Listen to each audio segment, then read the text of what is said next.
ఇప్పటి వరకు ఒక లెక్క, ఇప్పటి నుంచి మరో లెక్క. ఇలా ఉంటుంది. ఎవరో తెలుసా? టీడీపీ స్టాండ్లో. ఎందుకో తెలుసా? సర్వేలు ఇప్పుడిప్పుడే అనుకూలంగా రావడంతో పొంగిపోతున్నారు. గ్యారంటీగా అధికారాన్ని చేజిక్కించుకుంటామని ధీమా వ్యక్తం చేస్తున్నారు.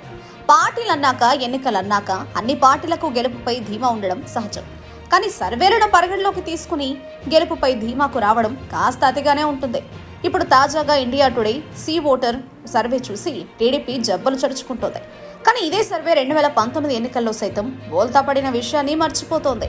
ఇప్పటి వరకు ఏపీలో వచ్చిన సర్వేలన్నీ వైసీపీకి అనుకూలంగా ఉన్నాయి. అనుకూలంగా సర్వేలు చేయించుకుంటుందని అనుకోవచ్చు, కానీ పదుల సంఖ్యలో సర్వేలు వైసీపీకి అనుకూల ఫలితాలు ఇచ్చిన విషయాన్ని మర్చిపోకూడదు. Indian TV, CNX, Times Now, ETC, local poll, political critic, Janmat polls, Deccan 24/7, Times Now, Navbharat, elections, first step solution, India Analytica, poll strategy group, Parthadas, Times Now, Matrize తదితర సర్వేలన్నీ వైసీపీ గెలుస్తుందని స్పష్టం చేశాయి.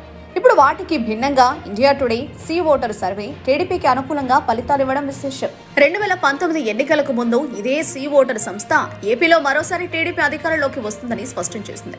అప్పట్లో మిగతా సర్వే సంస్థలన్నీ వైసీపీ గెలుస్తుందని, అంటే ఈ సీ ఓటర్ ఇండియా టుడే మాత్రం భిన్నంగా ఫలితాలను వెల్లడించింది. ఇప్పుడు మరోసారి సర్వే వివరాలను వెల్లడించింది. తెలుగుదేశం జనసేన కూటమి 17 అసెంబ్లీ స్థానాలను గెలుచుకుంటుందని స్పష్టం చేసింది.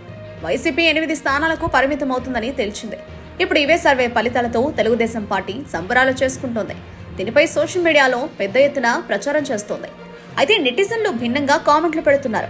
2019లో ఇదే సర్వే సంస్థ ఇచ్చిన ఫలితాలు టీడీపీకి గట్టి షాక్ ఇచ్చాయి.